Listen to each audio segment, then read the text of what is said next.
হে নফস, আর কত ডুবে থাকবে অন্ধকারে, আর কত কলুষিত করবে নিজেকে, রবের আর কত নাফরমানি করবে।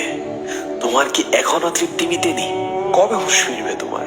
তুমি কি দেখনি ভালো হয়ে যাওয়ার নিয়ত করেও ভালো হয়ে ওঠা হয়নি এমন অনেকেরই, যারা আজ কবরে শুয়ে বলছে রব্বির জিউনি, হে আমার রব, আমায় আবারও ফেরত পাঠান, এবার আমি ফিরে আসব আপনার যোগ্য বান্দা হয়ে।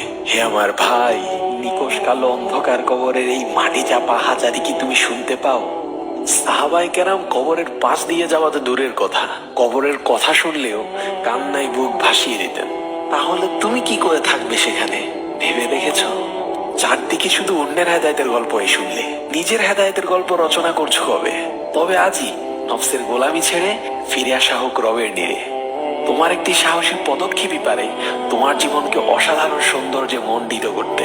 আল্লাহ আমাদের সকলকে বুঝার তৌফিক দান করুন, আমিন।